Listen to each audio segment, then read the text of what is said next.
Bonsoir à tous, moi c'est Bahama Sangaré, comme vous le savez tous. Je suis l'initiateur de la chaise de l'intellect, qui est un podcast dont le premier épisode a eu lieu en Tunisie. Donc aujourd'hui, nous sommes avec nos grands développeurs ici au Mali. Nous allons avoir l'opportunité aujourd'hui de parler sur un thème essentiel, le Mali face à la révolution numérique.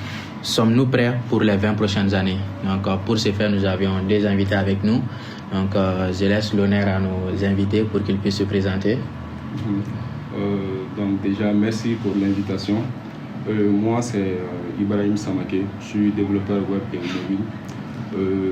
Et je suis aussi le CEO et le fondateur de l'agence Isamatech, de l'agence technologique Isamatech. Enchanté, M. Samaké. Vous pouvez nous dire un peu davantage sur tout ce que fait l'entreprise ou l'agence Isamatech? Nos domaines d'expertise commencent déjà par tout ce qui est création de sites web, le développement d'applications mobiles. On fait aussi du design graphique et aussi de l'animation 2D et 3D. D'accord. Donc nous passons directement à notre cher Tangara. Bonjour, moi c'est Maramadou Tangara, je suis CEO de Maliantube. D'accord. Donc vous pouvez nous dire un peu davantage sur Maliantube, quelles sont les différentes activités? Ok, Maliantube c'est une entreprise technologique basée ici au Mali. On développe des solutions sur mesure pour les institutions, que ce soit publiques, les ONG et les entreprises privées. Machallah. Donc, comme vous voyez, nous sommes entre développeurs, nous sommes entre experts.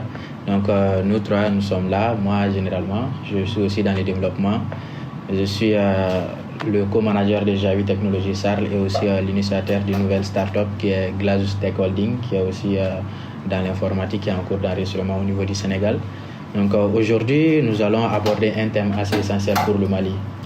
Donc, on va d'abord poser la première question qui s'articule autour de: le Mali est-il réellement prêt pour la révolution numérique ou sommes-nous déjà en train de prendre du retard? Si oui, pourquoi? Donc, nous allons commencer par M. Samaké. Donc, je peux revenir à la question pour une dernière fois. Le Mali est-il réellement prêt pour la révolution numérique ou sommes-nous déjà en train de prendre du retard? Si oui, pourquoi? Je dirais que le Mali n'est pas encore prêt. Mais le Mali n'est pas condamné à rester en retard. Je m'explique. D'accord. Nous avons une population extrêmement jeune, avec 2/3 de la population malienne qui est jeune. Donc déjà, ça c'est vraiment un avantage. D'accord. En revanche, je dirais que nous avons trois majeurs retards que je peux citer par la qualité de la formation. D'accord. Déjà, et aussi les infrastructures numériques. Okay. Donc on est en retard à ce niveau. Et aussi l'accès au financement. C'est au financement. Si tu demandes mon avis, moi je dirais que le risque pour le Mali, c'est pas de rater l'Internet comme dans les années 2000. Okay. Le vrai risque selon moi, ça sera de rater l'intelligence artificielle. Exactement. Parce que les 20 prochaines années, ça se construit dès aujourd'hui. C'est vrai. Donc merci pour cette brillante intervention. Donc si nous retenons bien, on est d'abord en retard au niveau formation, niveau infrastructure et surtout niveau investissement. Donc j'ose espérer que ce podcast fera du bruit pour que l'auditoire nécessaire puisse l'entendre et puisse agir. Donc merci beaucoup pour cette intervention. Nous allons passer maintenant à M. Tangara. Donc je répète la question. Le Mali est-il réellement prêt pour la révolution numérique ou sommes-nous déjà en train de prendre du retard? Si oui, pourquoi? Je crois que on est prêt, en quelque sorte, comme il a dit. Je manie un peu sur ce que Ibrahim Samaké a dit. Le problème actuel du Mali, c'est pas qu'on n'est pas en retard, mais le souci est que nous avons des formations qui ne sont pas du tout adaptées à la réalité numérique actuellement, là où nous sommes. Donc je peux dire que ça, et puis la mentalité de la population et la mentalité des gens sur le numérique et tout ce qui va avec, voilà. Donc je peux dire avec des formations et de l'information bien adaptées, comme il l'a dit, on n'est pas du tout en retard. Au jour d'aujourd'hui, on a raté l'évolution, la révolution industrielle, l'évolution de l'Internet au début des années 2000. Au jour d'aujourd'hui, si l'Afrique veut vraiment rattraper, pas que le Mali, si l'Afrique veut vraiment rattraper son retard sur l'Occident et sur l'autre, c'est vraiment le train de l'intelligence artificielle qu'il faut vraiment prendre au jour d'aujourd'hui pour vraiment essayer de combler ce vide-là qu'on a. Donc je crois qu'avec ça, on peut vraiment essayer de dire qu'on sera, même si ce n'est pas le même niveau, mais le problème, comme vous voyez, on est toujours attaché à ces gens-là et on le ressent. Tu vas voir, la majeure partie des modèles d'intelligence artificielle, avec nos langues locales, là, c'est vraiment difficile de pouvoir. Et personne ne va venir faire ça ici pour nous. Exactement. Donc voilà, donc c'est ça vraiment qui va peut-être nous aider à vraiment essayer de se positionner et bien se positionner.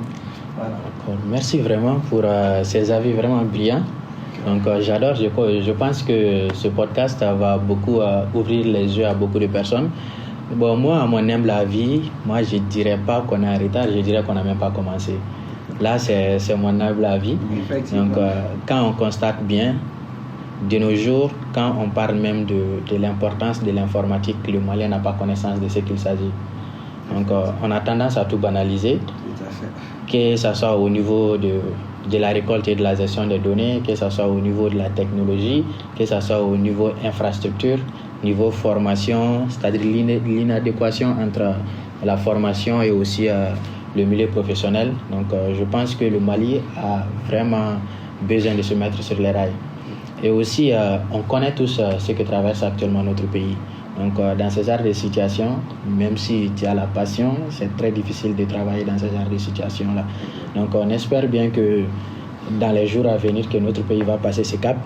Mais comme vous avez à dire, on a raté la révolution industrielle et autres. Donc, nous sommes maintenant à l'ère de l'intelligence artificielle, qui est d'abord une révolution extraordinaire. Donc, juste un message avant de passer, je dirais que ceux qui se permettent de dire que ceux qui utilisent l'intelligence artificielle ne connaissent pas leur travail ou ne sont pas bons, je les demande pourquoi ils utilisent la moto pour se déplacer ou la voiture, ou bien je les demande pourquoi ils utilisent la connexion Internet. Donc merci bien pour ces brillantes interventions. Nous allons passer immédiatement à la deuxième question. D'accord. Selon vous, quel est aujourd'hui le plus grand frein au développement de la tech au Mali? Les mentalités, le financement, l'État, les compétences ou les entrepreneurs eux-mêmes? Pourquoi? Selon vous, quel est aujourd'hui le plus grand frein au développement de la tech au Mali? Les mentalités, le financement, l'État, les compétences ou les entrepreneurs eux-mêmes? Pourquoi? Donc, monsieur? Bon, moi je dirais que le plus grand frein au développement n'est pas seulement d'ordre financier. Dans un premier temps, moi je dirais qu'il y a la question du mindset. Beaucoup créent des entreprises ici pour pouvoir survivre, pour pouvoir s'enrichir rapidement, au lieu de créer un service ou un projet qui peut s'agrandir. Exactement. Donc, on veut gagner rapidement, vite fait. Exactement. Comme en termes jeunes, on veut faire ça chap. Voilà. Donc, en termes d'entreprise, on sait que très généralement, c'est le long terme qui est promoteur. Exactement. D'accord. Faut viser long terme. D'accord. Merci beaucoup pour cette intervention. Donc, Monsieur Tangara, Oui. selon vous, quel est aujourd'hui le plus grand frein au développement de la tech au Mali? Les mentalités, le financement, l'État, les compétences ou les entrepreneurs eux-mêmes? Pour moi, je dirais le plus grand frein au développement de la tech au Mali, c'est la mentalité. Donc, on a une population qui a une mentalité qui n'est vraiment pas assez ouverte au digital, que ce soit dans l'administration, que ce soit au sein de la population même. Il y a un truc qui vient tout le temps, dont à chaque fois j'ai envie de donner mes réponses par rapport à ça. La question du financement. Okay. Je dis tout le temps aux gens, j'ai été rapproché par des gens par rapport au financement. Comme moi, quand j'ai débuté un projet, j'avais eu un premier financement. Mais ce que je dis tout le temps, c'est pas le financement qui fait le projet, c'est pas l'argent qui fait le projet, c'est le projet qui fait l'argent. Exactement. Quand tu commences à travailler et que tu es sérieux dedans, et que tu commences vraiment à faire quelque chose, c'est le financement même qui va venir vers toi. On n'attend pas un financement pour pouvoir commencer un projet. Et là, c'est vraiment un problème que nous avons. qui bloque l'effervescence. Vu qu'on est là, quand on voit, on attend aux États-Unis, au Silicon Valley, les gens ont levé des milliards, ils ont levé tant. Et nous, même moi je l'avais quand je débutais, nous sommes assis, on s'attend à ce que quelqu'un vienne avec de l'argent injecté dans nos projets, à ce que le projet a besoin d'argent pour grandir, mais ça n'a pas besoin pour commencer. Personne ne peut venir directement sans savoir où va le projet, au début du projet, qui est derrière, et venir mettre directement de l'argent dedans. Donc il faut commencer, il faut avoir de la résilience. Comme Samaké l'a dit, nos problèmes aussi avec les entrepreneurs, tout le monde veut commencer tout de suite et avoir tout de suite. Exactement. Et ça, c'est impossible. C'est pas sauf si tu fais du blanchissement ou du vol, tu fais quelque chose, c'est pas. Il faut du temps pour structurer un bon projet. Il faut des bases solides quand tu commences, par exemple, pour qu'au moins, même à l'avenir, quand il y aura des difficultés de consommer, pouvoir maintenir des caps. Exactement. Ouais, un peu. Exactement. Ça, c'est mon avis, je dirais les mentalités, les entrepreneurs eux-mêmes. D'accord. Donc, moi, je vais englober tout ça dans le domaine de la mentalité. Parce que tant que la mentalité n'y est pas, rien ne peut bouger. Parce qu'il faut d'abord qu'il y ait son follow. Il faut qu'on accepte d'abord la situation, c'est-à-dire on accepte l'état pour pouvoir mettre le pied en avant, pour pouvoir évoluer. Donc, merci pour ces éclaircissements. Je pense qu'on a eu satisfaction de ces réponses. Donc, nous allons passer maintenant à la troisième question. C'est-à-dire, est-ce que l'État fait réellement, l'État fait-il suffisamment pour accompagner le développement du numérique ou devrait-il changer radicalement d'approche? Si oui, quelles seraient les priorités? L'État fait-il suffisamment pour accompagner le développement du numérique ou devrait-il changer radicalement d'approche? Si oui, quelles seraient les priorités? Bon, moi, je pense que l'État fait de son mieux. Mais il peut faire encore mieux. Déjà, quand on regarde tout ce qui est les demandes de passeport, donc je prends exemple sur ça. Donc tout cela ont été numérisés et ça c'est une très bonne chose. Mais il y a encore d'autres secteurs donc, qui ont besoin de ça, principalement au niveau de la mairie. Exactement. Donc je ne sais pas si dans ton petit court séjour, tu as eu à faire des démarches au niveau de la mairie. Bien sûr. Bon, il faudrait que tu t'y déplaces donc, pour partir faire tout ce qui est et tu peux y perdre toute une journée. Toute une journée. Alors que ça serait hyper pratique que ça soit directement des plateformes qui soient mises en place pour directement faire toutes ces démarches-là. Exactement. Donc, voilà. D'accord, merci vraiment pour ces éclaircissements. M. Tangara, oui. Donc, le Mali fait-il suffisamment pour accompagner le développement du numérique ou devrait-il changer radicalement d'approche? Je crois que l'État fait de son mieux, il fait assez. Il y a eu même le président de la République qui est sorti pour infuser l'impulsion numérique pour dire aux différents départements et ministères de faire tout ce qu'ils peuvent pour digitaliser au maximum pour ça. Donc voilà, dans la structure, on a quand même l'ère numérique, il y a beaucoup d'administrations qui ont essayé de faire des efforts, mais même là encore, c'est le problème de la mentalité qui vient. Donc tu vas voir dans ces différentes structures, quand il s'agit d'automatiser ou quand il s'agit de digitaliser, le problème est que là, le facteur humain diminue. Donc quand le facteur humain diminue, là ils ne pourront pas faire les petites activités de business qu'ils font autour. Si tu veux avoir ton document rapidement, donne-moi de l'argent, je vais te faciliter ta facilité. Donc le facteur humain devient un problème. Sinon actuellement il y a la volonté politique, il y a tout autour. Je crois que l'État essaie vraiment de faire de son mieux. Il y a pas mal de secteurs, que ce soit l'impôt, comme l'a dit le passeport, il y a pas mal de structures vraiment qui essaient de faire, qui essaient vraiment de... Et l'État, ça n'a pas commencé aujourd'hui, même pour accompagner les entreprises. Il y a eu les Tech Friday, il y a eu pas mal de choses pour essayer vraiment d'accompagner ce dialogue. Je dirais que l'État essaie de faire de son mieux, mais tant que les mentalités ne changent pas, les gens ne changent pas, ça va être vraiment difficile. C'est vrai, c'est vrai. Vraiment, moi, je suis ravi de pouvoir avoir ce dialogue avec vous. Donc, je dirais aussi qu'un État ne fera jamais mieux, parce qu'on va toujours attendre plus de l'État. Donc, l'État fait de son mieux pour nous satisfaire. Donc, comme vous avez à le souligner, en plus de cela aussi, on a des infrastructures aussi qui sont en train d'être créées.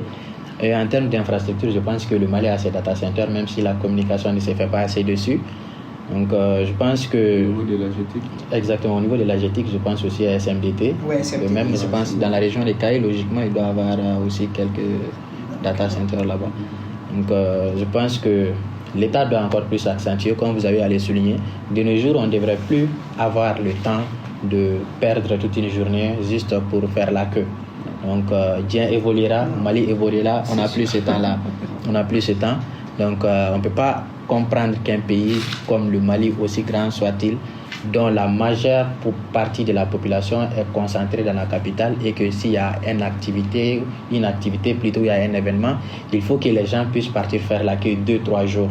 Alors qu'il y a des systèmes qui peuvent être mis en place pour permettre de gérer ça de façon très efficace. Donc on va exhorter l'État de faire confiance à ces jeunes, à ses talents bien sûr, à ses compétences, aux fruits du système éducatif malien, de faire confiance à ces jeunes talents informatiques. Et la volonté y est, parce que je suis sûr que l'État ne va approcher aucun d'entre nous ici pour les aider dans ces systèmes dont on va refuser. Donc je pense qu'on va évoluer. Donc la question suivante, c'est-à-dire si aujourd'hui vous, monsieur Samaké, vous aviez 100 milliards de francs CFA exclusivement pour transformer le numérique au Mali, quelles seraient vos 3 premières décisions? Si vous avez 100 milliards pour changer le secteur numérique du Mali. 100 milliards. 100 milliards. Quelles seraient vos 3 premières décisions? Déjà, je vais prendre un penthouse. Ok. Au bord de la mer avec des jet skis Kawasaki. Vous pouvez nous en dire plus? Non, trêve de plaisanterie. Je dirais déjà que je mettrai en place une école. Mais pas n'importe quelle école. Une école qui est vraiment axée sur le digital. Okay. En fait, moi, j'ai vraiment pas vu ce genre d'établissement ici. Peut-être qu'il y en a, mais j'ai vraiment pas vu ça. Donc, qui est vraiment axé sur le numérique. Tout ce qui est du côté de YouTube, que ce soit YouTube Automation, que ce soit les créations de contenu, donc que ce soit l'IA, surtout l'IA. Donc, et aussi le niveau du codage avec l'intelligence artificielle. Parce que c'est important. Exactement. Voilà,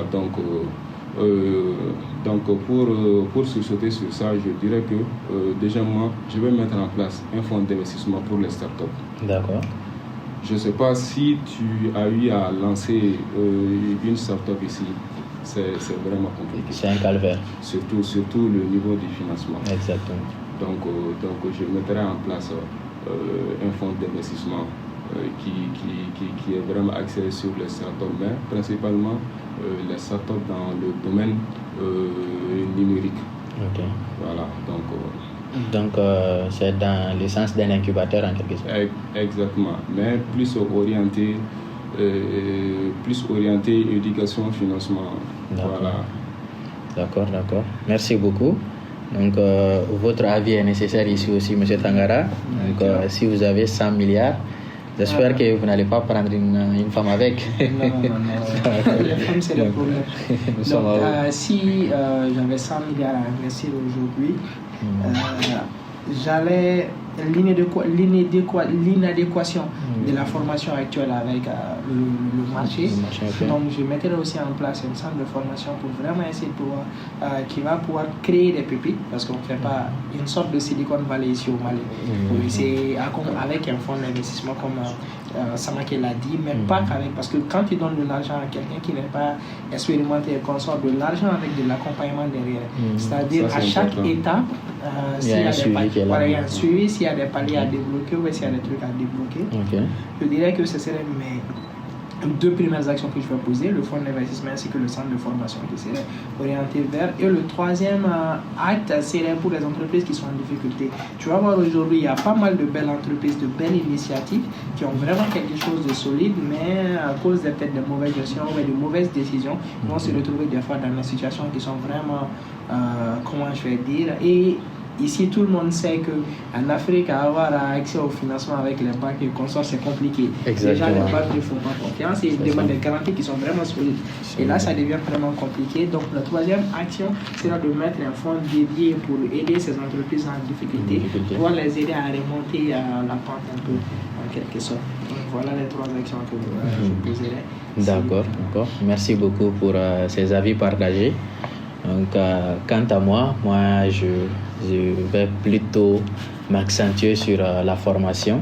Donc, comme vous le savez tous, de nos jours, vous voyez avec l'avènement de l'intelligence artificielle, des gens qui se lèvent du jour au lendemain en tapant un prompt, qui génèrent des applications et qui essaient de vendre ça aux entreprises. Donc, je vais axer plus sur la formation, surtout aux professionnels, l'acquisition de compétences, surtout basée sur la pratique, et aussi un système d'incubation des startups, mais surtout de mettre en place une infrastructure adéquate permettant à chaque jeune Malien de pouvoir évoluer dans le domaine de la technologie. Et s'il y a un grand point, ça c'est en dehors même de la technologie, dans toute activité que le Malien fait, on doit commencer à créer nos champions. C'est-à-dire, je ne parle pas des champions comme Adama, bien sûr, je parle des champions dont quand un jeune passe, il le voit, il dit « Ah, moi j'aimerais être comme telle personne ». Aujourd'hui, quand on parle d'Elon Musk, tout le monde est joyeux, tout le monde veut que Elon Musk soit de sa famille, alors qu'en réalité, il y a beaucoup d'Elon Musk au Mali ici. Donc, j'essaierai de mettre en place vraiment un système permettant aux Maliens d'avoir aussi leur champion dans le domaine de la compétence, bien sûr. Donc, nous allons passer à la question suivante, c'est-à-dire si vous deviez investir aujourd'hui dans un seul secteur technologique au Mali, lequel choisirez-vous et pourquoi? Moi, je dirais l'intelligence artificielle. Je suis toujours dans cet ordre d'idée parce que, comme je l'ai dit précédemment, donc, il y a eu un moment où nous avons été dépassés au niveau de tout ce qui est Internet. Exactement. Donc il faudrait qu'on essaye un peu de rattraper le terrain en marche. Exactement. Voilà, donc moi je dirais l'intelligence artificielle, tout simplement. D'accord. Vous, M. Tangara? Moi je dirais que ce serait dans la fintech, dans la technologie appliquée à la finance. Parce que l'inclusion financière est vraiment, comment je vais le dire, est vraiment très peu au Mali, surtout les banques avec les procédures compliquées qui vont avec. On a beau investir dans quoi que ce soit, tant que les startups ne sont pas capables de recevoir les paiements, les fonds, c'est très compliqué de rentabiliser. Exactement. Et là, c'est un créneau qu'il faut. C'est le moment en fait. Il y a des startups qui sont au Nigeria qui font plus de 17 milliards de dollars.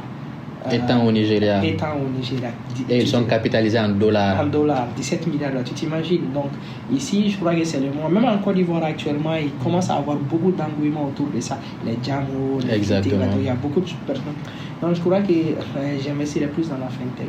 Vraiment, parce que là, au jour d'aujourd'hui, à la rouée vers l'or, celui qui vend la peine, les autres sont en train d'aller vers l'or, mais celui qui vend la peine, tu vas voir généralement, il se fait le plus d'argent que ceux-mêmes qui sont en train d'aller vers l'or. Parce qu'ils ne peuvent pas, ils ont besoin des outils pour pouvoir le faire. C'est vrai. Donc je dirais, moi, c'est le secteur vraiment qui, le secteur de la fintech. Qui est d'avenir et qui veut vraiment quelque chose. Wow. Fintech, intelligence artificielle. Donc, c'est vraiment des concepts assez innovants, surtout quand on regarde de nos jours. Je sais que vous avez été confronté à ces genres de situations, ça fait très mal. Ça fait très mal de pouvoir développer une plateforme et de ne pas pouvoir intégrer les moyens de paiement. Ça fait très mal de payer très cher pour avoir accès à des abonnements premium de l'intelligence artificielle pour pouvoir vraiment avoir le temps nécessaire pour travailler dessus. Je pense que c'est vraiment des propositions à ne pas négliger. Je pense que c'est des propositions à encourager. J'espère que le Mali va remonter la pente. Donc, nous allons passer à la question suivante. Maintenant, l'État et les grandes entreprises maliennes font-ils suffisamment confiance aux solutions développées localement? Ou continuons-nous à privilégier les technologies étrangères alors que des compétences existent au Mali? L'État et les grandes entreprises maliennes font-ils suffisamment confiance aux solutions développées localement ou continuons-nous à privilégier les technologies étrangères alors que des compétences existent déjà? Avant que vous ne puissiez répondre, c'est-à-dire, entre nous, on est au courant des projets colossaux qui ont été donnés à l'étranger. Moi, personnellement, nous sommes des gens aussi qui ont fait l'étranger. On a fait des stages dans cette structure. On sait comment ça fonctionne. Moi, personnellement, j'ai fait un stage dans une boîte qui gère la majorité des banques ici au Mali. Et je vous assure, je connais des gens sur ce plateau qui les dépassent de très loin. Donc, et aussi, on a connaissance aussi des projets qui dépassent les 70 millions qui sont attribués à l'extérieur. Parce que, vous savez pourquoi j'ai commencé l'argumentation ainsi? Un pays qui est en difficulté financière, un pays qui traverse toutes ces crises ne doit pas se permettre de prendre son économie ou sa devise et de l'exporter. On doit faire de telle sorte que l'économie puisse circuler entre nous, que ce soit dans le domaine de la technologie ou que ce soit dans d'autres concepts. Donc, selon vous, l'État et les grandes entreprises maliennes font-ils suffisamment confiance aux solutions? Parce que ce que moi j'ai entendu, c'est que les entreprises maliennes ne sont pas sérieuses, que les développeurs maliens prennent l'argent et très généralement ce sont des développeurs inexpérimentés, ils prennent l'argent et ils créent l'entreprise juste pour un projet étatique, ils prennent le projet, ils bouffent l'argent et c'est fini. Oui. Donc c'est le retour que beaucoup d'entreprises nous donnent. Donc quel est votre avis sur cet avis? Moi je dirais qu'il y a, comme tu l'as bien souligné, il y a ce problème de confiance. Okay. Déjà, qui a été instauré déjà par des personnes de mauvaise volonté, mais il ne faudra pas que ça soit la cause de justifier cela en fait. D'accord. Donc je pense que l'État et disons aussi les grandes entreprises doivent déjà penser local. Donc tout ce qui est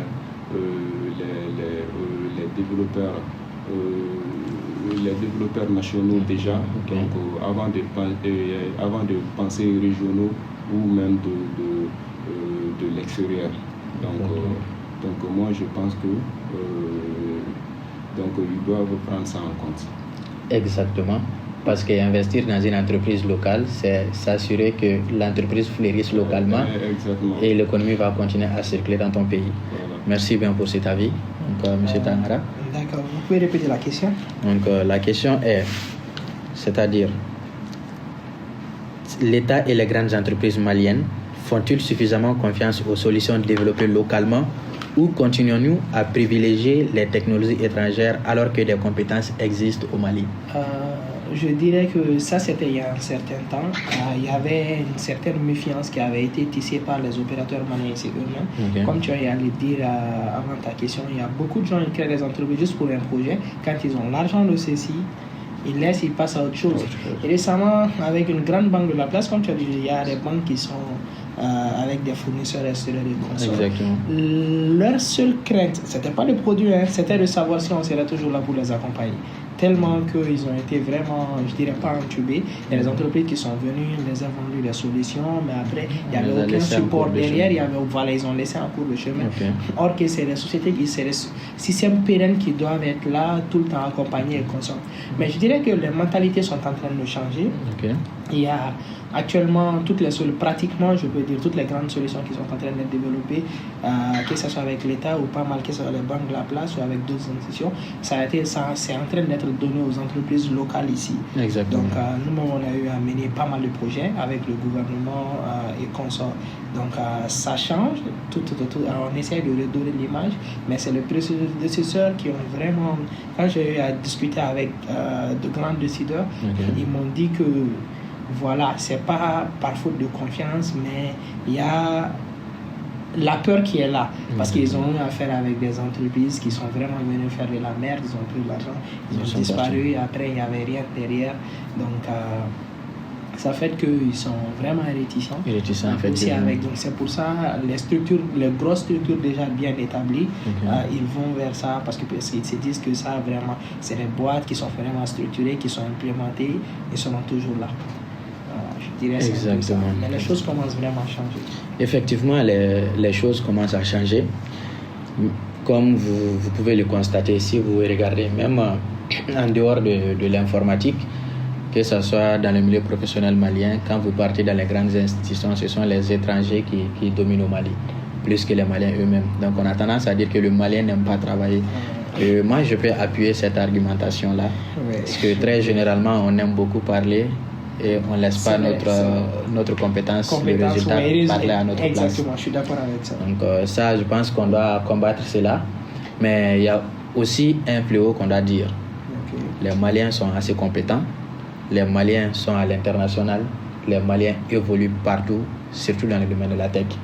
Quand vous sortez à l'étranger, quand vous voyez les jeunes diplômés, les majors de promotion, la majorité, ce sont des Maliens. Donc, nous, personnellement, on a exercé à Abu Dhabi, on a exercé en France, au Cameroun, Sénégal, Guinée, même aux États-Unis. Donc, les jeunes Maliens ont la compétence. Ils n'ont qu'à nous donner les projets, ils n'ont qu'à nous donner cette confiance de leur montrer que de nos jours, actuellement, il y a la jeunesse malienne qui veut vraiment prendre le flambeau et aussi, comme vous avez à le souligner, prendre le train en marche. Donc, si vous nous écoutez, vous, en tant que décideurs, faites-nous confiance, nous sommes sur place. Pour la petite anecdote, avec mon agence, nous, on a eu à développer un projet donc, pour une chaîne de télévision dont je vais taire le nom. D'accord. Mais ils avaient confié le projet à quelqu'un en Guinée. Donc la personne est revenue nous confier le projet. Maintenant, c'est à vous de démêler tout ce qui a été fait. Il y a toujours ce problème de confiance. Bon, moi, je le prends comme ça. Donc, disons que c'est un problème de confiance. Donc, il faudra vraiment qu'on essaye de faire tout donc, pour pouvoir résoudre ça. D'accord. Vraiment, je pense que cette confiance, je pense que la grande partie aussi vient de nous. On doit essayer d'asseoir aussi cette confiance à travers notre savoir-faire. Exactement. On va surtout demander aussi aux entreprises de savoir à qui confier leurs projets. Exactement. Donc, comme je le dis souvent aussi, il faudra qu'on essaie aussi de prendre la parole. C'est vraiment important. Effectivement. D'où l'idée de ce podcast. Exactement. Donc, comme l'initiative que tu as eu à prendre, surtout au niveau du groupe WhatsApp, en voulant réunir les développeurs au niveau du Mali. Donc, je pense que c'est assez essentiel. Donc, les développeurs doivent sortir de l'eau. Quand je dis doivent sortir de l'eau, c'est parce que vous dit du gorolé. Donc, quand vous introvertis. Exactement. Alors qu'on a vraiment de la main-d'œuvre qualifiée dans le développement ici au Mali. C'est-à-dire, Ita donc Fikani d'ici Gosikere, ça m'a baillé. Si vous regardez, ça m'a baillé. C'est là que tu vas comprendre. Exactement. Donc, vous aussi qui êtes cassé, exactement. Mais l'argent n'aime pas la timidité. Hein? Non, je connais. L'argent n'aime pas la timidité. L'argent aime la timidité et la discrétion. Non, bon. Surtout pour acquérir l'argent. Non, effectivement. Pour acquérir ça, je suis d'accord avec ça. Mais pour quelqu'un qui fait vraiment sa marque, si je dis faire sa marque, qui a vraiment su s'implémenter, par exemple, il y a un anecdote qui le disent et Dablini tes publicités qui courent de ton quoi. Tu vas voir, il y a le pouvoir qui fait beaucoup de pub. Tout le monde sait que Dablini n'a pas besoin de ça, mais il est tout le temps voilà. Exactement. D'accord. Merci bien pour cette anecdote. Donc nous allons vite évoluer. On est à la 7e question. L'intelligence artificielle représente-t-elle une menace pour les jeunes maliens ou constitue-t-elle la plus grande opportunité économique de notre génération? Pourquoi? Bon, moi, je dirais que la question n'est pas de savoir si l'intelligence artificielle représente une menace. La question serait vraiment de savoir qui va s'adapter. Parce que tu le veux ou pas, notre façon de travailler, que ce soit dans nos activités respectives, ça sera impacté par l'intelligence artificielle. Exactement. Donc, le futur serait de savoir. Moi, je vois le futur de telle façon que ça ne sera pas l'humain contre l'intelligence artificielle, mais plutôt ceux qui utilisent l'intelligence artificielle ou ceux qui ont cherché à connaître l'intelligence artificielle et ceux qui refusent cette technologie. D'accord, merci bien. Monsieur Tangara? Je dirais que c'est la plus grande opportunité de notre génération. Ça va bousculer les habitudes, ça va changer pas mal de choses, notre façon de travailler. Donc ceux qui seront là domptés et d'adapter à leur façon de travailler, actuellement, ça booste la productivité, je veux dire, fois 100, fois 200, fois 2000. Tu vas voir exactement. Donc maintenant, les personnes qui seront vraiment s'adapter, qui seront vraiment comment utiliser cet outil-là pour pouvoir vraiment rebondir là-dessus, c'est eux qui vont vraiment, comment je vais dire ça, pouvoir en profiter. Mais ceux qui sont sceptiques, je dirais... c'est comme à l'époque où les gens ne créaient pas des mails, les consorts, voilà, en quelque sorte. Donc, c'est bien sûr, ça va impacter. Donc, le mieux, c'est de prendre le train plutôt que de courir derrière le train. Exactement. Donc, comme vous avez à le souligner, selon moi aussi, c'est une menace, selon moi, pour les jeunes qui sont surtout dans les métiers répétitifs, dans les métiers descriptifs. C'est-à-dire tout ce qui concerne la rédaction, tout ce qui concerne les trucs habituels. C'est-à-dire de nos jours, l'intelligence artificielle peut le faire. Ça peut être une menace pour ces gens-là, mais comme vous avez à le dire, ils doivent s'adapter et pouvoir l'utiliser. Exactement.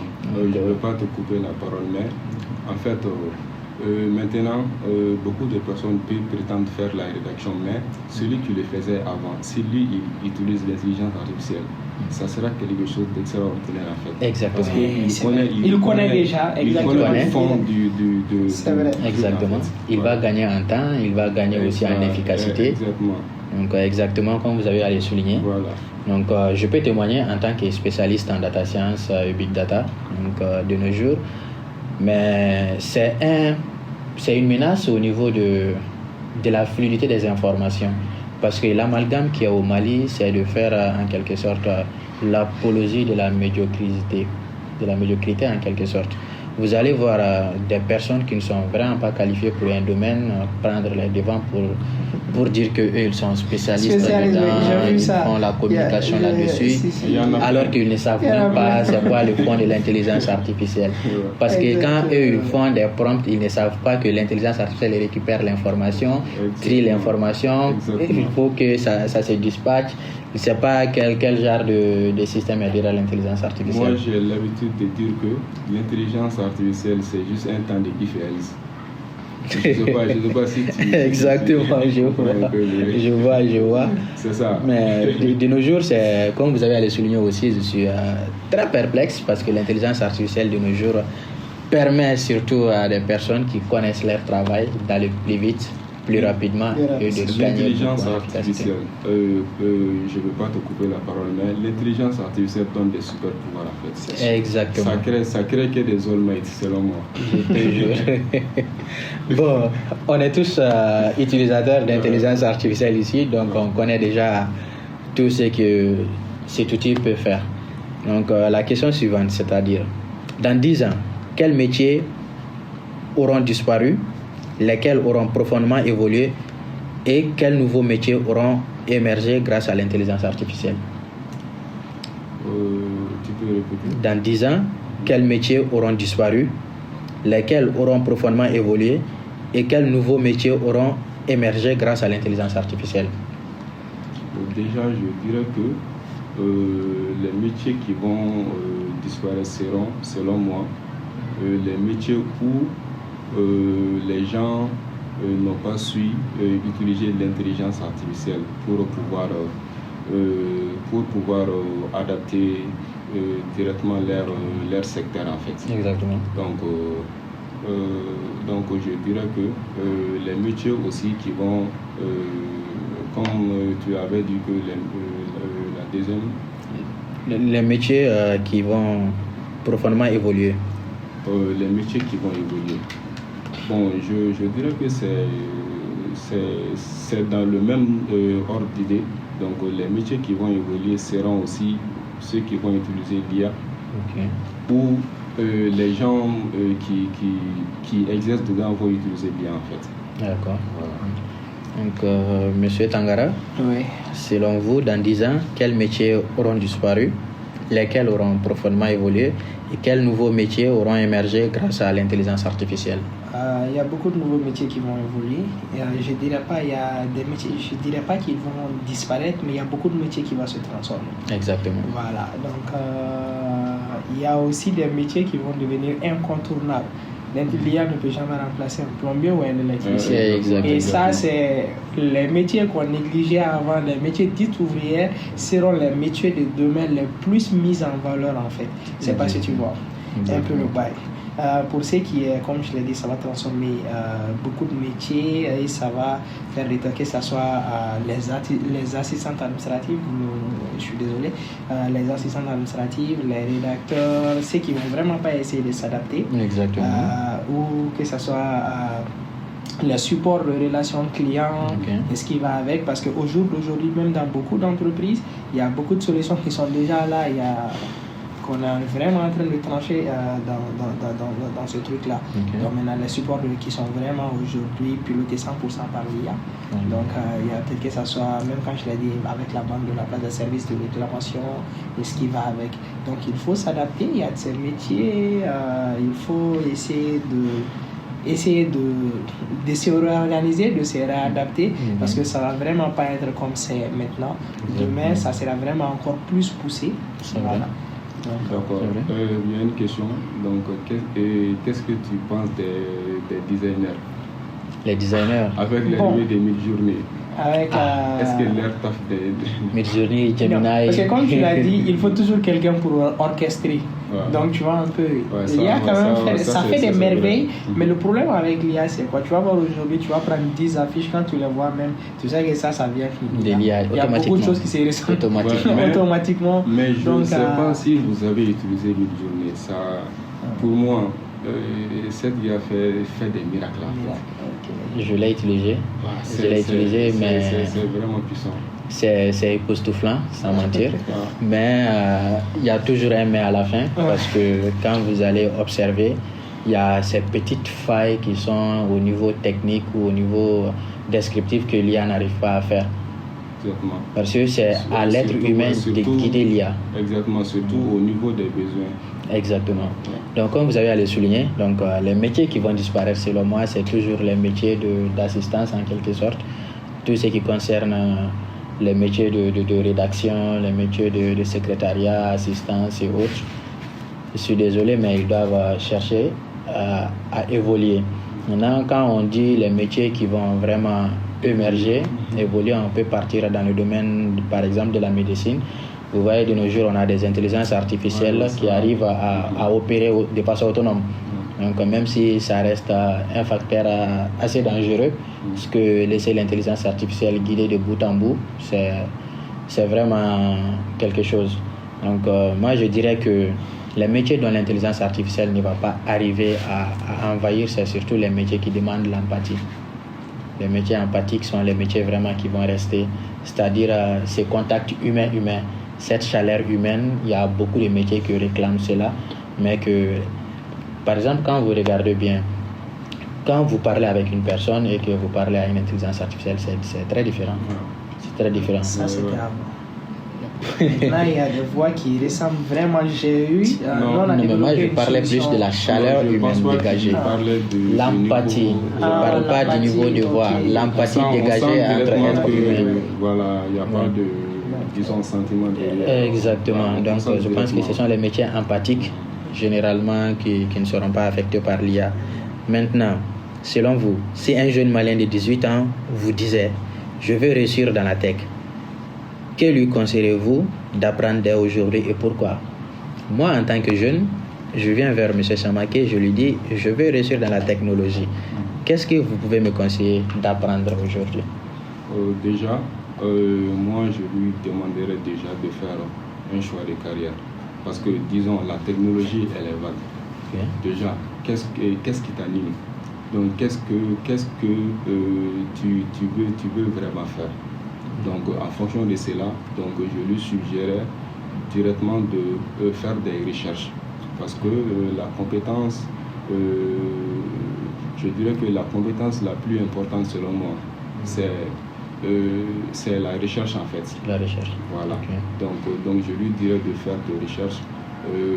Donc comme moi-même je l'ai fait, parce que je dirais 90% ou 95% de mes compétences, je l'ai eu en faisant des recherches. Des recherches de façon autodidacte. Voilà, de façon autodidacte. Okay. Voilà, donc je lui conseillerais déjà de chercher donc qu'est-ce qu'il veut faire et de faire des recherches dessus. Donc de façon autonome. De façon autonome. D'accord, merci beaucoup. Monsieur Tangara, moi en tant que jeune garçon, je viens vers vous en vous demandant un conseil, bien sûr, parce que j'ai 18 ans, 18 ans bloqués. Okay. Donc je vais réussir dans la technologie. Maintenant, quels sont les conseils que vous pouvez me donner que je peux apprendre dès aujourd'hui? D'accord. Le conseil que vraiment moi je peux vous donner, c'est cela de choisir quelque chose qui vous passionne. De choisir le truc qui vous passionne le plus, parce que quand on travaille avec la passion, on a l'impression de ne pas travailler un seul jour. Et là, tu peux te donner à fond, tu peux vraiment avancer dans ça. Parce que si moi j'ai appris quelque chose dans cette vie, il n'y a pas de métier miracle, il n'y a rien de miracle. Tout est dans le sérieux de qui fait quoi. Exactement. Donc si tu choisis un travail qui te passionne, tu sais que tu le fais pour de la passion, non pour de l'argent, que tu te donnes fond, il y a plus de chances que tu puisses réussir dedans. Effectivement. Voilà, je pense que pour appuyer ce que vous venez de dire, moi je peux faire 72 heures d'emblée sur le PC en train de développer sans dormir. Tant que j'ai mon Nescafé à côté, tout marche. Mais vous voyez, il y a mes amis qui se permettent de dire mais toi tu es sorcier, et bien Mounike, toi tu fais quoi? Tu fais quoi sur ton PC? C'est-à-dire, barabé fagao. C'est des termes comme ça, alors qu'en réalité, nous-mêmes, on ne se rend même pas compte qu'on est en train de faire grand-chose. Exactement. Parce qu'on est passionné de la chose. Ça devient comme du jeu vidéo. Exactement. Je te jure, moi j'ai des clients. Normalement, sur le contrat, par exemple, après la livraison, toute modification doit être faite sous facture. Mais tellement que ça me passionne, quand on m'appelle pour quelque chose, automatiquement. C'est ok. Parce que juste le fait de travailler là-dessus, le fait de changer là-dessus, parce que je sais que voilà, je fais quelque chose qui permet que les gens sont en train d'utiliser, que ça joue. Donc, des fois même, il y a mes partenaires et des amis qui me disent mais toi là, tu es fonctionnaire de ces services où tu es quoi? Tellement de présent. Voilà, tout le temps je suis à fond. D'accord. Merci beaucoup. Vraiment, ça fait ravi. Maintenant, nous allons entrer dans le domaine de la formation et de l'entrepreneuriat. Maintenant, nos universités forment-elles réellement des diplômés capables de répondre aux besoins des entreprises technologiques, ou faut-il repenser totalement notre manière de former les étudiants, les talents?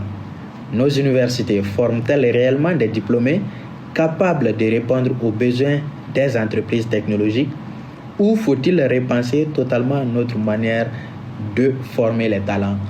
Avant que vous ne puissiez intervenir, c'est ce fléau qui m'a poussé à sortir du pays, à partir à la recherche de la compétence. Ça, c'est le premier facteur. Le second facteur, il y a des stagiaires que j'ai eus sur le Mali, dont j'ai assisté dans la rédaction et dans tout ce qui concerne la compétence technologique et autres, qui m'ont clairement dit que leurs profs les demandent. C'est-à-dire, on les dit, ici, vous êtes là pour apprendre les bases. Quand vous finissez, vous partez dans les centres professionnels pour acquérir la compétence, ou vous partez en entreprise pour acquérir la compétence. Donc, selon vous, nos universités forment-elles réellement les jeunes capables de répondre aux besoins des entreprises technologiques? Ou selon vous, on doit changer le système? Bon, moi, je dirais pas forcément. Donc, pour ne pas être drastique. Déjà, pour la petite anecdote, nous on a eu, Tangara peut témoigner, on a eu à l'université donc des professeurs donc qui avaient du mal à installer une base de données. Waouh. Avec à l'université. À l'université. Au Mali. Avec non, on va dire ça. On va dire ça. C'est mieux. Voilà.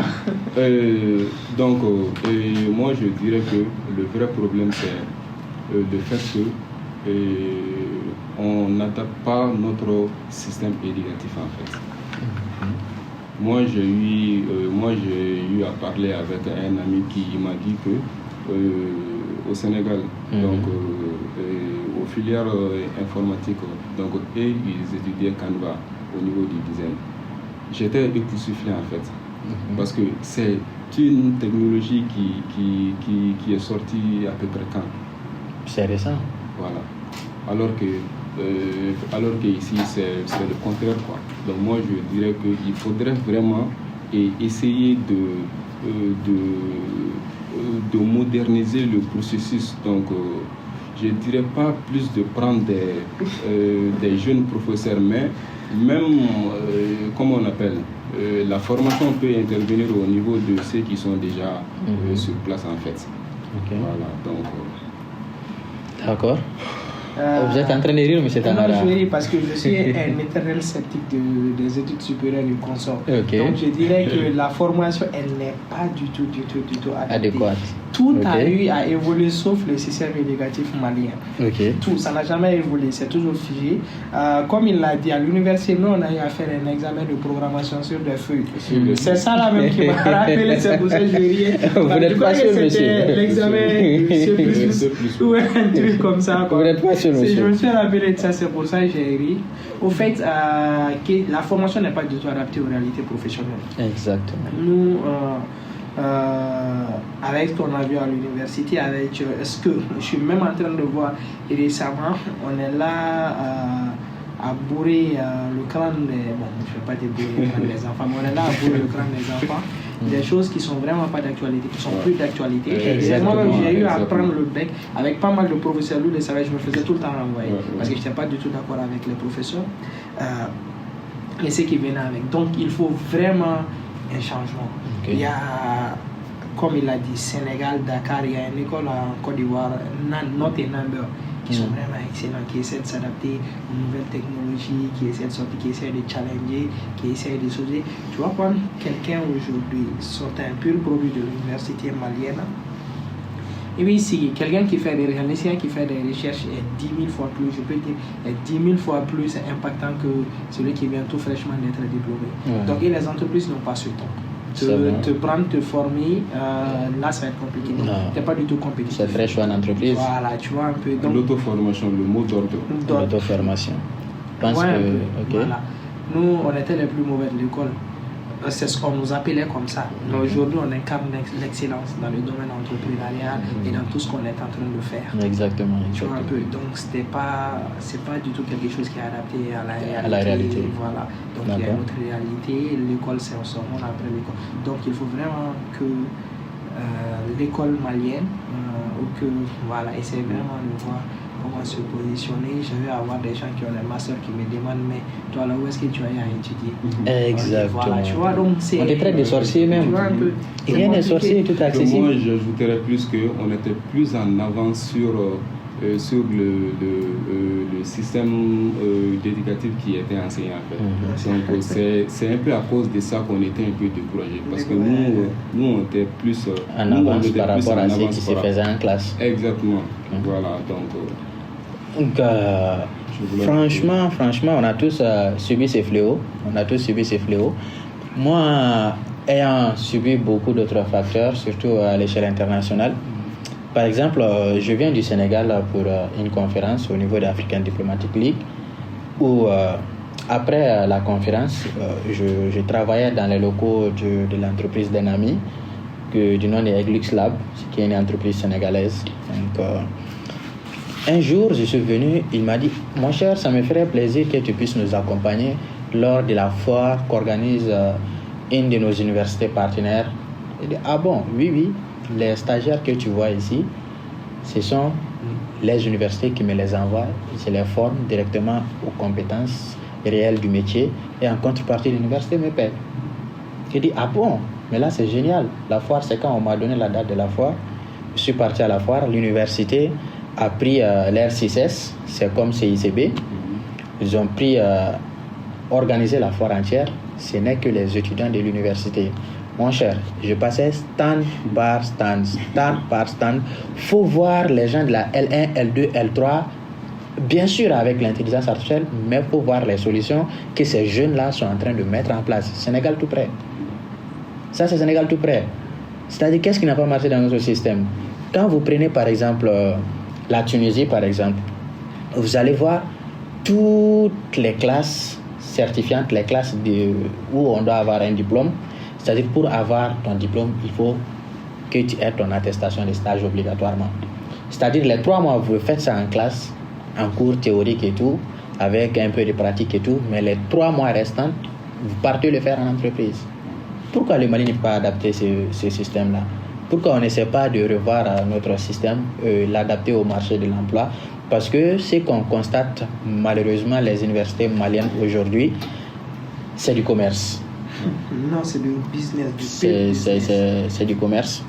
Donc, je pense que l'activité première d'une université, c'est d'abord de pouvoir donner de la connaissance, vraiment de la compétence aux jeunes qui étudient. Donc, je pense que si nos universités nous écoutent, ils doivent savoir que on a besoin de ces changements. Donc, on a besoin de ces changements. Ils n'ont qu'à nous aider avec ces changements. Et s'ils veulent des jeunes compétences, je suis sûr que vous êtes disposés à partir à partager votre expérience et votre savoir-faire. Exactement. Donc, les Maliens sont assez qualifiés pour cela. Maintenant, on va passer à la question suivante. Pourquoi les entreprises technologiques maliennes ont-elles encore du mal à s'imposer à l'échelle africaine, voire mondiale? Monsieur le CEO de Isamatech, au Sénégal, je n'ai pas entendu parler de Isamatech. Pourquoi?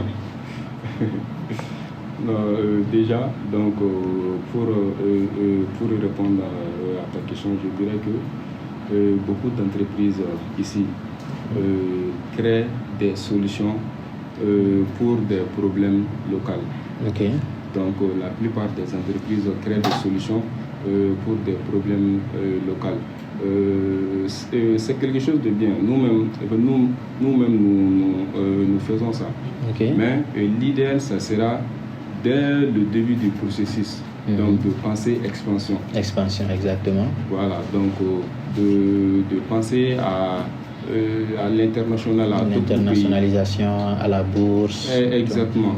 Donc, généralement, quand moi je lance un nouveau projet, donc que ce soit d'application ou d'application mobile ou des sites, donc tout ce qui est côté fonctionnalité ou design, donc je le fais tout en pensant à l'expansion en fait. Exactement. C'est quelque chose d'hyper important. La scalabilité du projet. Exactement. C'est quelque chose d'hyper important à prendre en compte.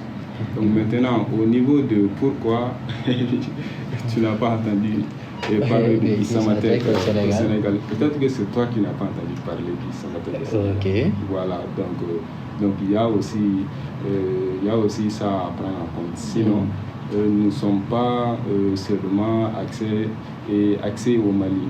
Donc nous avons des partenaires dans beaucoup de pays en Afrique, donc que ce soit au Bénin, au Côte d'Ivoire, au Sénégal. Au Sénégal, bien sûr, je pense avoir vu une publication où vous avez fait des réalisations pour une entreprise au Sénégal. Exactement, en Guinée. Parce que notre domaine ne se limite pas seulement à tout ce qui est création de sites et d'applications. Donc au début, je pense que j'avais oublié de souligner cela, mais nous sommes aussi dans l'hébergement web aussi. Ouais, exactement. Donc notre service d'hébergement est vraiment axé partout en Afrique. Donc je dirais surtout du côté de l'Afrique francophone. Donc je dirais qu'on est dans presque tous les pays de l'Afrique francophone. Exactement. D'accord. Ravi de l'entendre. Bien sûr, on s'est taquine entre nous. Bien sûr, je vois des postes de réalisation sur le Sénégal. Donc, Big Boss, nous sommes à vous. Ok, c'est qui le boss? Pourquoi les entreprises technologiques maliennes ont-elles encore du mal à s'imposer à l'échelle africaine, voire mondiale? Je dirais qu'ils n'ont pas du mal. Ta question, je dirais qu'elle n'est pas très bien orientée.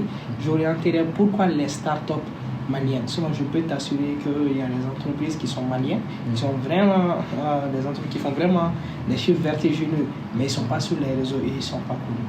Les entreprises technologiques maliennes, ceux qui ont fait l'interconnexion de la douane, les impôts et consorts, ils sont dans presque toute la sous-région ici. J'en connais 2 et qui sont vraiment des entreprises maliennes, donc je dirais... Alors on peut avoir des noms?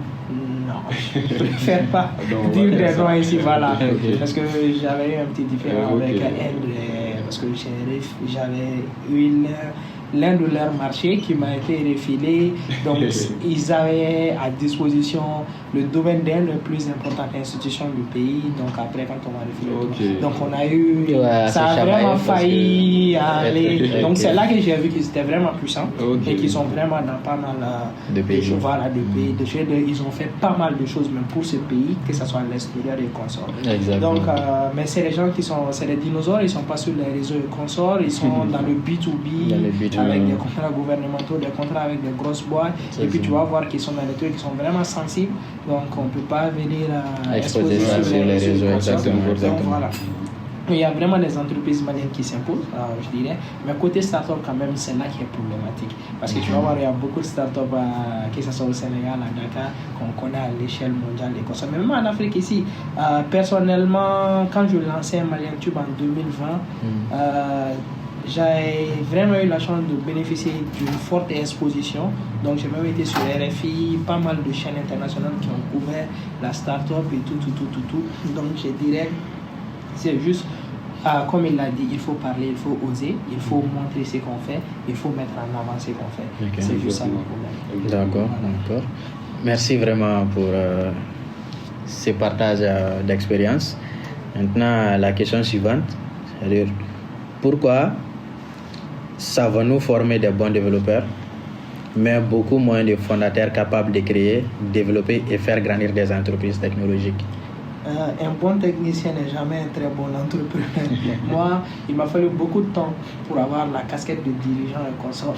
Quand tu es dans la technique, quand tu es technicien, c'est la technique que toi tu vois, tu veux créer, tu veux choisir. Donc tu vas voir, c'est très difficile de trouver un bon technicien. Que ce soit dans le domaine du numérique ou dans votre domaine, c'est très difficile de voir un excellent technicien qui est qualifié dans ce qu'il fait, pour le voir un très bon dirigeant. C'est très difficile. Donc c'est juste ça le problème. Mais avec le temps, l'expérience et le console, il y a des choses qui viennent, qui s'améliorent avec le fur et à mesure. Voilà, je dirais ça. Moi, je dirais que déjà, donc c'est des choses complètement différentes en fait. Déjà,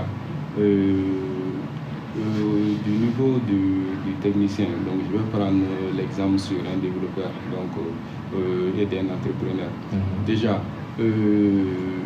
au niveau du technique, donc ça c'est comme, si je peux dire ça en image, un technicien, donc c'est comme un cuisinier, donc qui cuisine les plats dans un restaurant, donc et l'entrepreneur c'est un peu le gérant, celui qui gère l'écosystème en fait. Exactement. Que ce soit la comptabilité, que ce soit les clients, donc que ce soit les plats même cuisinés par le chef en fait. Voilà, donc moi je dirais plus que c'est des choses complètement différentes. D'accord. Merci beaucoup vraiment pour ces interventions. Donc moi je dirais juste que très généralement la vision n'y est pas. Très généralement le jeune malien est là pour se faire de l'argent vite fait. Je vais un peu répondre, c'est pas la vision. J'ai un associé, il y a une de mes entreprises, j'ai un associé sur ça. Lui, il est vraiment un administrateur. Comme je te l'ai dit, étant technicien pur, il y a de ces trucs-là, lorsqu'on a des trucs que lui, il veut facturer. Moi, je vois ça, c'est pas un problème, c'est facile à faire, je le fais, je passe. Exactement. Tu vois, mais lui, en pur administrateur, en pur businessman, ça c'est voilà. Donc c'est là, c'est ce que je te dis, un bon technicien qualifié, ça devient une passion en fait. Donc toi, or que c'est tout ça, c'est les opportunités de business, c'est les opportunités pour jouer. Chaque fois, on se chamaille. Il me dit, moi, on m'appelle, il y a des trucs, je dis, ok, c'est quelque chose qui est facile, je le fais. Parce que je suis un technicien, je fais ce que j'aime faire. Et lui, il est administrateur, lui, il voit en ça, c'est un truc administrateur, il faut leur dire de nous envoyer un courrier. Bon, tu vois un peu. Donc moi, dans la vie, seulement, je suis dedans. Tu vois. Donc ça m'a pris beaucoup de temps pour le comprendre. Donc actuellement, comme je l'ai dit, avec le temps et l'expérience, donc je dirais plus c'est ça. Et puis j'ai remarqué que c'est pas que dans le domaine de la tech. Tu vas avoir un technicien qui est vraiment qualifié dans ce qu'il fait, mais dans le business management, parce que lui il est là, il adore ce qu'il fait, voilà. Exactement. Donc, on peut pas avoir. Mais quelqu'un qui est là, que tu vas voir, c'est pour ça même. Avec tout ce temps que j'ai appris beaucoup de choses. J'ai commencé à entreprendre depuis 2019-2020, je peux dire ça fait à peu près 6 à 7 ans. J'ai compris que, tu vas voir, le technicien, lui, il est focus sur le produit. Or que Exactement. pour un business, le produit ne représente que 30%. C'est ça. Est-ce que tu vois? Exactement. Le produit ne représente que 30%. Exactement. Il y a beaucoup de facteurs qui entrent en Il y a beaucoup de jeu. facteurs qui sont derrière. Tu peux Exactement. avoir le meilleur produit du monde, si tu ne sais pas le vendre, si ça ne sait pas se vendre, C'est nul, ça voilà, sert à tu vois rien. un peu, Exactement. voilà. Donc, c'est ça, le technicien, lui, c'est le produit qu'il connaît. Moi, on a essayé de m'expliquer ça beaucoup de fois. Les gens m'approchent, on me dit, Tangara, essaie de t'associer avec des gens, tu ne peux pas tout faire. Mais tellement que pour moi, non, je peux faire quelque chose d'extraordinaire, j'en ai besoin de personne, je vais le faire. Donc, t'es Parfait, focus tu dessus. vas voir, t'es fou parce que pour toi, tu sais ce que tu as construit. C'est exceptionnel. Exactement. Mais maintenant, quand il va arriver l'heure de le monétiser, là, c'est à ce moment que tu vas comprendre que ce n'est pas le produit qui fait tout. Exactement, Voilà, exactement. donc, il y a ce petit truc là que Je crois qu'on a tous été confrontés à ça. Exactement, exactement. Et moi, je dirais même qu'il y a quelques projets dont j'ai ce même problème là-dessus. Et je pense qu'à travers ce podcast, je vais essayer de passer les caps aussi. Essaye de passer les caps, sinon là, c'est compliqué. D'accord, vraiment, ça fait plaisir de voir cet échange d'idées. Maintenant, on va passer à la question suivante, c'est-à-dire dans le contexte malien, vaut-il mieux commencer par une agence numérique rentable, lancer directement une start-up ou utiliser une agence pour financer progressivement un produit technologique? Moi, je dirais qu'il faudra déjà passer par une agence. Parce que commencer par une start-up, le vrai défi sera à un niveau, l'investissement. Investissement, exactement. Exactement. Donc moi, je préconise de commencer par une agence. Voilà, donc avec les fonds nécessaires, donc directement d'essayer d'investir dans la start-up.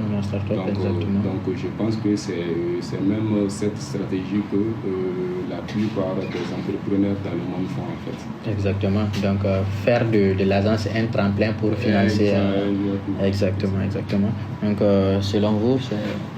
Bon, moi je n'ai pas d'idée par rapport à ça parce que moi je vais commencer par une start-up. Ok. Avant de d'évoluer, voilà. Donc je dirais, Beniga, fais-nous quoi, chacun, comment je vais dire, a son idée ou son truc par rapport à ça. Mais l'idée du financement qu'il a dit, c'est vraiment important. L'expansion et console ne peut pas se faire sans financement. Donc peut-être si tu as des associations où vous avez les moyens dans votre startup de pouvoir choisir, mais si vous n'en avez pas, vous pouvez commencer par une agence. Après l'agence va préfinancer la startup. Exactement. Voilà. Exactement. En fait, l'argent c'est important. Non, c'est très important. Je dirais même c'est capital. Non. Amara Sengalé, c'est capital. Mais un investisseur, lui il investit à une vision en fait. Exactement. Je sais pas si il s'attend à quelque chose. Exactement. Sur un temps donné. Exactement. Donc c'est ça. Exactement, vous avez raison. Donc c'est malheureusement ce que nous sommes en train de voir. Donc on va passer à la question suivante, c'est-à-dire quelle est selon vous la plus grande erreur que commettent aujourd'hui les entrepreneurs technologiques maliens? Quelle est selon vous la plus grande erreur que commettent aujourd'hui les entreprises technologiques maliennes? Donc je vais laisser Tangara. Okay. Tangara. Je dirais c'est l'impatience. Ok. Voilà, tu vas avoir un projet qui va devenir un très bon projet, au bout d'une année, la personne laisse. Parce qu'il n'a pas eu l'argent rapide. Donc je dirais l'impatience, la volonté de faire produire un projet. Tu vas avoir pas mal de projets que les entrepreneurs vont se lancer dedans.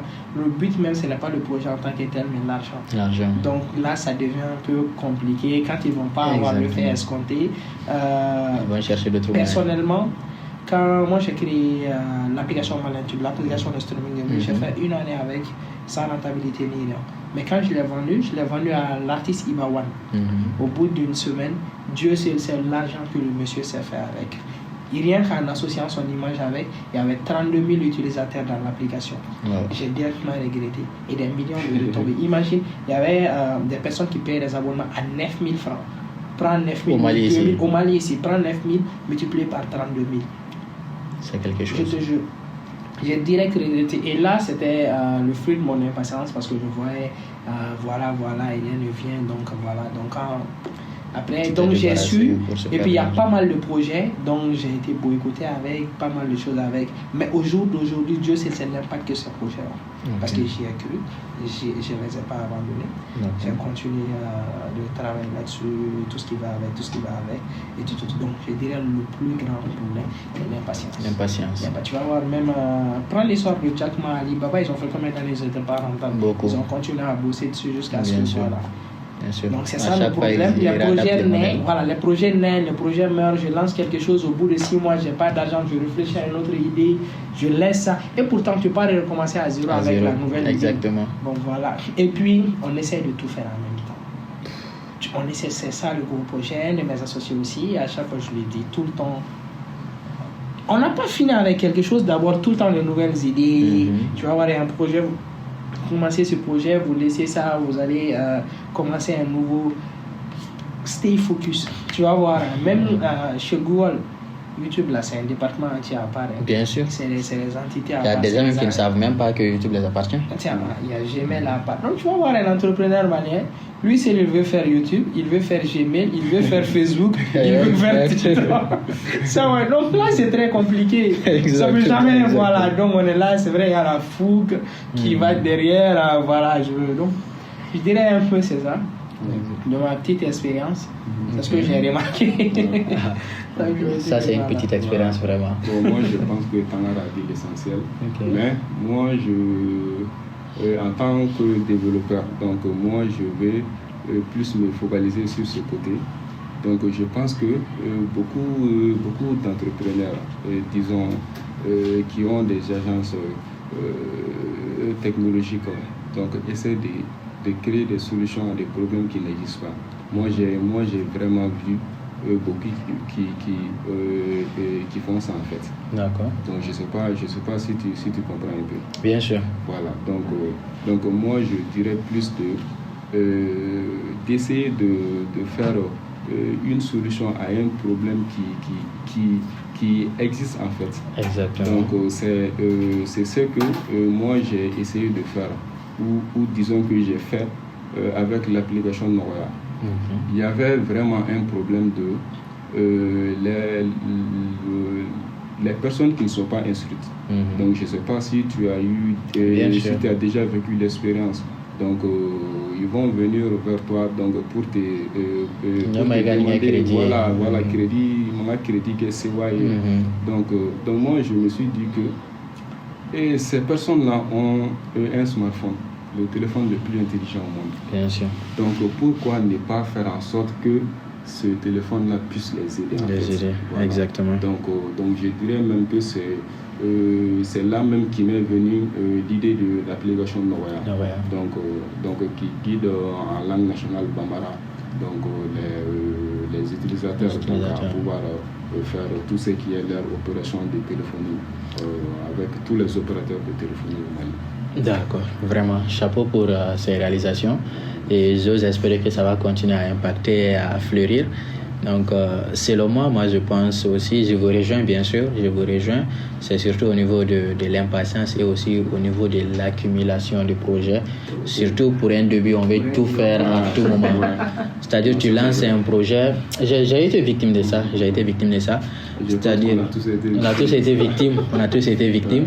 Donc, vous allez voir, vous allez prendre un projet, par exemple, tout de suite là, un autre projet sort sa tête, tu prends, un autre projet sort sa tête, tu prends. C'est-à-dire, j'en ai des tonnes. C'est sûr. Donc, nous sommes humains. Et on pense qu'on s'est ressaisi, vu que si vous voyez qu'on discute déjà, ça veut dire que le problème il est résolu à 40%. Donc, on pense que nous, on a déjà passé ce cap. Et on conseille aussi à d'autres développeurs d'essayer de ne pas accumuler des projets. Et aussi, quand on dit start-up, c'est surtout la patience. Donc, on va évoluer plus rapidement. Exactement, il faut avoir le cardio, comme nos voisins aiment le dire. Donc, selon vous, peut-on bâtir depuis le Mali une entreprise technologique de plusieurs milliards de francs CFA ou faut-il dès le départ penser son produit pour le marché africain et international? Bon, moi je pense qu'il y a beaucoup d'entreprises qui ont fait ça depuis le Mali. Je prends l'exemple de Tomina. Non, mais ça c'est différent. On parle d'une entreprise technologique. Ok, une entreprise technologique. Oui, de plusieurs milliards de francs CFA. Plusieurs milliards de francs Au Mali. Une entreprise technologique. Une entreprise technologique. Exactement.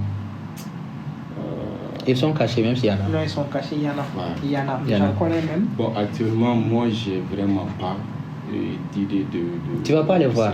Non, tu vas pas les Tu vas voir. Ils pas sont les pas voir. sur les réseaux. L'argent n'aime pas les bruits. Voilà, l'argent n'aime pas le. Je dirais qu'ils sont là. Il y a des entreprises que même moi je connais qui travaillent avec les douanes, les consoles, ils font des milliards de chiffres au Mali. Exactement. Et puis il y a des entreprises aussi qui sont cachées, qui ont des solutions dans beaucoup de structures, qui accompagnent les banques.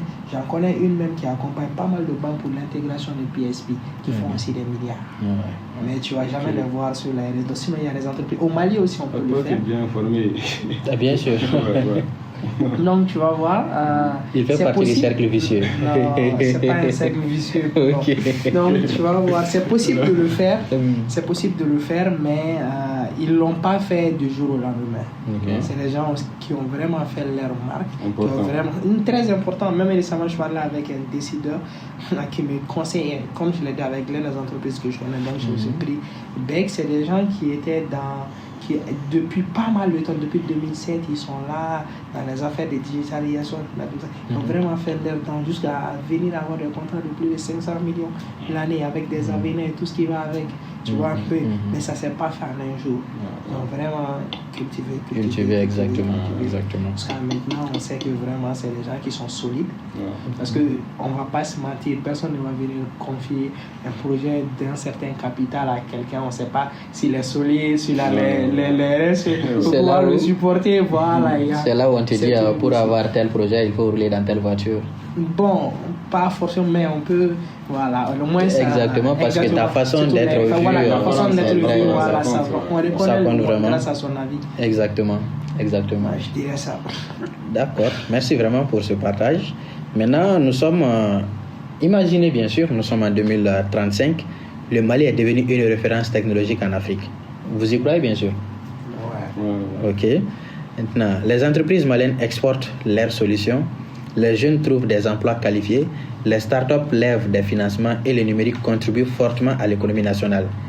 Qu'est-ce qui a changé pour que ces scénarios deviennent une réalité et quel message adresseriez-vous aujourd'hui à tous ceux qui souhaitent construire ce Mali de demain? Pour ces scénarios-là, il faut un changement de mentalité de la population. À Abidjan, moi j'étais à Abidjan, j'ai vu des apprentis sous-traitants commander sur Glovo.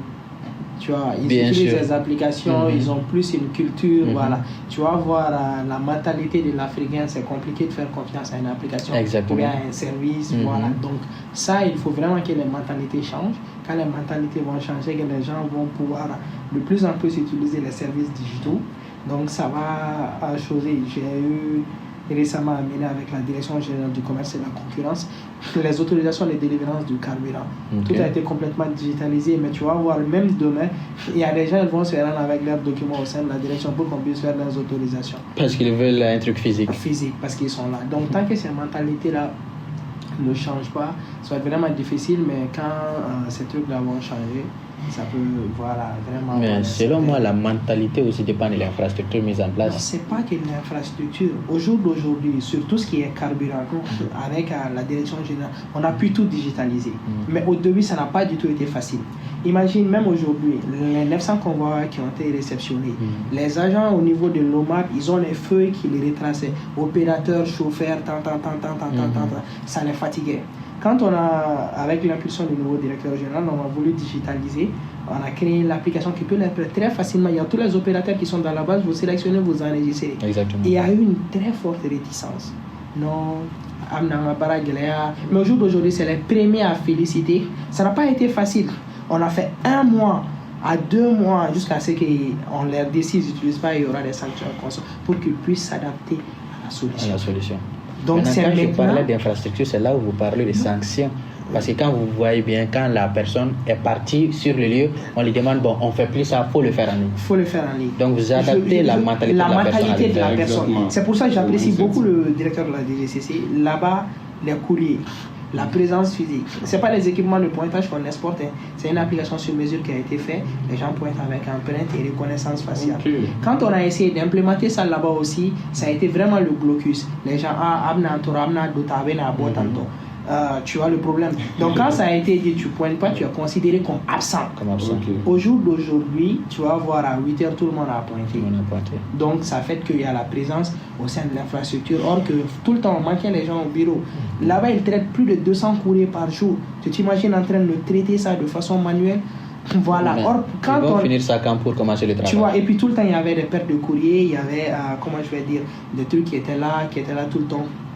Mais on a dit, parce qu'il faut vraiment, la volonté des premiers responsables, c'est eux qui peuvent impulser la façon dont, voilà, les gens puissent avoir vraiment la mentalité des choses. Aujourd'hui, tout ce qui se fait là-bas, c'est digitalisé. C'est digitalisé. Ainsi, tu vois. Ouais. Donc, je veux dire, quand ces jours-là, j'ai failli pleurer à la chambre de commerce.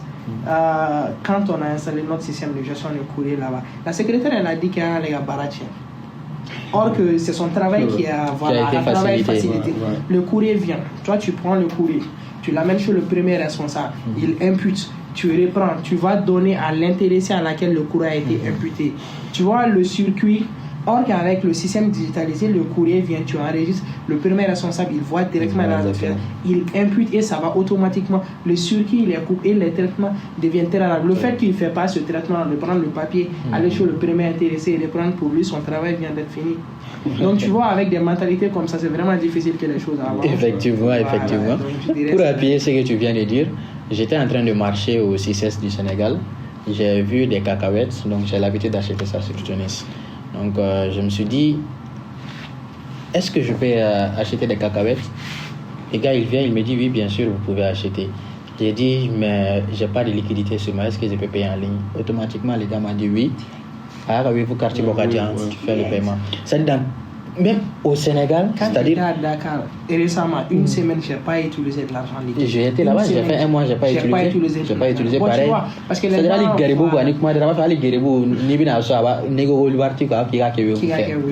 vois un peu. C'est-à-dire même les taximans, tout est. Si, tu n'as pas besoin de liquidité. Voilà, tu n'as pas besoin de liquidité. Tu n'as pas besoin de liquidité. En plus, c'est plus sûr, c'est plus sécurisé. Très bien.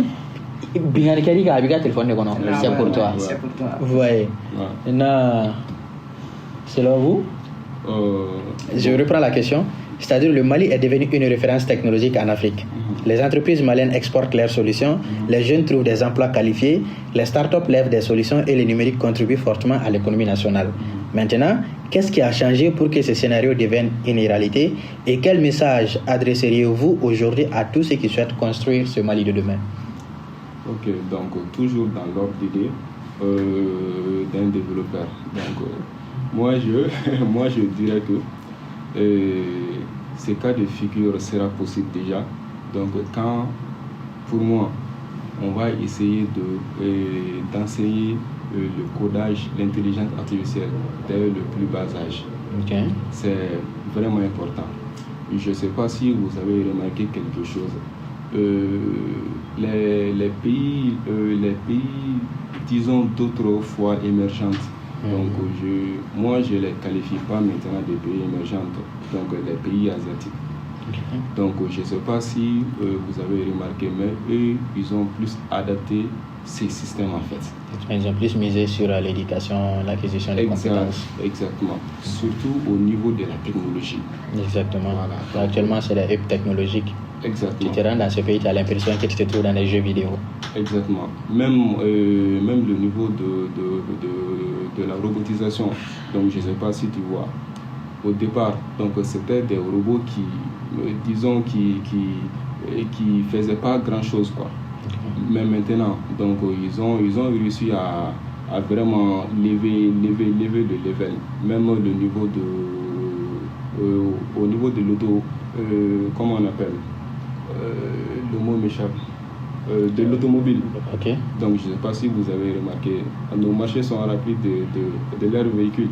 Voilà. Donc moi je pense directement au côté où ces cas est vraiment comment puis-je dire, irréalisable. Ok. Voilà, donc la ça faisabilité. Voilà, exactement. Donc quand on va vraiment essayer d'adapter la technologie donc dès le plus bas âge. Le plus bas âge. Voilà, donc essayer d'inculquer cela donc aux petits, en fait, aux enfants. Faire de ça notre nourriture, notre air à respirer de façon quotidienne. Exactement. Donc je pense que c'est ça qui pourra faire vraiment rehausser ce Mali. Voilà, je pense même que ça va être facile. Je ne sais pas si vous avez remarqué, mais il y a un taux d'adoption de smartphones au Mali qui augmente chaque année. Chaque année, bien sûr. Donc même de 36,9% de la population malienne qui utilise l'Internet. Pas seulement qui ont des smartphones. De nos jours, tout jeune a un smartphone de nos jours. Exactement. De nos jours. Donc même les petits, comme on appelle les petits enfants ont maintenant donc des smartphones. Bien sûr. Voilà, donc depuis le bas âge, donc que ce soit les tablettes ou autre là. Donc je pense que ça c'est vraiment un avantage. Donc et ça peut contribuer directement à faire en sorte que le cas de figure là soit réalisable. En fait. Okay. Vraiment ravi d'avoir partagé ce podcast avec vous. Merci. Je pense qu'on a à peu près touché les volets nécessaires et on pense que cette chaise de l'intellect va permettre à d'autres personnes de pouvoir bien profiter de votre intellect que vous avez eu à partager avec nous. Donc je vais passer la voix à M. Tangara pour qu'il nous dise ses derniers mots. En tout cas, merci pour l'opportunité de s'exprimer. Je suis quelqu'un qui est vraiment timide devant les caméras et les trucs de réseau et tout ce qui va avec. Mais des fois, c'est important. Les internets introvertis. Ouais. Exactement. Comme ça, il faut parler. Non, lui, on va le changer. On va l'amener plus devant la caméra. C'est intéressant parce qu'il faut que les gens sachent qu'il y a des choses qui se font au Mali. Exactement. Et c'est en train de se faire, même si, voilà. On n'a pas tout le temps de divulguer ça. Okay. Donc, d'abord, merci pour l'opportunité. C'est un plaisir. Et pour cet échange-là, c'était vraiment instructif et c'est vraiment intéressant. D'accord. Merci vraiment, c'est un plaisir partagé. Ouais. Monsieur donc déjà, moi je tiens d'abord à te remercier pour nous avoir donné la parole. C'est un plaisir. Et j'ajouterais que toujours dans mon ordre d'idée, la technologie. Donc moi je dirais que est-ce que tu connais le pétrole du 21e siècle? Ouais. C'est pas le substance qu'on utilise là. C'est les données. Exactement, les données. C'est les données. Je suis le mieux placé pour les savoir en tant que spécialiste en data science. Exactement. Et les grandes entreprises technologiques là, c'est ça qu'ils ont compris en fait. Exactement. Moi j'ai l'habitude de le dire. Excuse-moi de te couper. Par exemple, quand tu prends Orange de nos jours, Orange connaît le comportement économique du Mali. Orange sait quoi faire, Orange sait quoi ne pas faire, parce qu'ils ont déjà les données nécessaires pour se faire. Je pense que c'est un très grand point. Parce que les données, c'est tout. Les données. L'intelligence artificielle, c'est à base de données. Exactement. C'est ça. Moi, j'ai l'habitude de dire que si c'est gratuit, c'est que c'est toi le produit. C'est toi le produit, bien sûr. Et c'est ce que ces grandes entreprises-là ont compris en fait. Exactement, parce qu'eux, ils ne pensent pas à l'argent dès le départ. Exactement. Mais il ne faut pas oublier aussi qu'eux, ils ne cherchent pas les gains-pains quotidiens. Ils cherchent quelque chose qui a plus de valeur que l'argent en fait. Exactement. L'impact social surtout du projet. Exactement. L'impact social des solutions développées. En tout cas, ce fut un plaisir, même si mon passage au Mali a été assez court, mais ce fut vraiment instructif. Donc, je vous remercie d'avoir accepté aussi mes invitations et de me faire savoir tout ce qui est en train de se faire au Mali ici. Donc, nous vous remercions. C'était la chaise de l'intellect. Donc, nous étions avec M. Ibrahim Samaké, CEO de Isamatech, qui est développeur avec plusieurs années d'expérience, et aussi M. Mahamadou Tangara, pareil. Et bien sûr, moi aussi, ici dans le domaine, c'est pareil. Donc, nous exerçons dans beaucoup de pays. Donc, la chaise de l'intellect vous dit merci pour la deuxième épisode. Donc, merci bien à tous et j'espère que nous allons tous rentrer sains et saufs à la maison. Merci. Merci beaucoup.